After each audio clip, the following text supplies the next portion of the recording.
Kaştanka. Kaştanka tülküyə bənzəyən qəhvəyi rəngli balaca bir it idi.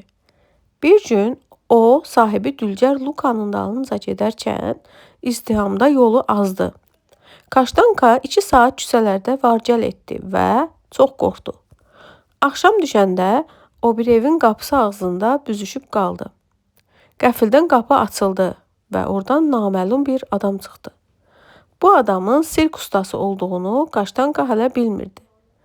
O, iti evə apardı və ona Tekva adını qoydu.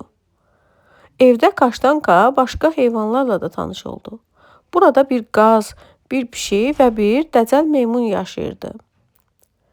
Yeni sahibi Kaştankaya hər gün 3 dəfə ləzzətli yemək verirdi. Bir neçə həftədən sonra sirk ustası onu məşqlərə aparmağa başladı. Kaştanka artıq arxa ayaqları üzərində 10 saniyə dayana bilirdi. Sirkdəki ilk çıxışında o minlərlə insanı qarşısına çıxdı. Tamaşaçıların arasında 2 tanış sima gördü. Bu onun köhnə sahibi Luka və oğlu idi. Luka uzadan Kaştanka deyə qışqırdı. Balaca it sevincindən quyruğunu buladı və bir sıçrayışla onların yanına qaçdı. O, köhnə dostlarını tapdığı üçün çox xoşbəxt idi.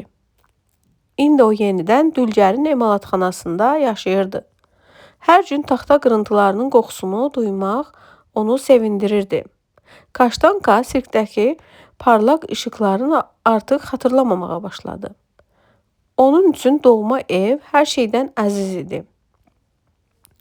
Luka və oğlu da öz vəfalı itləri üçün çox darıxmışdılar. Onlar indi hər yerə birlikdə gedirdilər. Kaştanka bir daha sahibinin yanından ayrılmayacağına söz vermişdi. Bu sadiq heyvanın hekayəsi bütün şəhərə yayıldı. Hamı bu vəfalı itin macərasından danışırdı.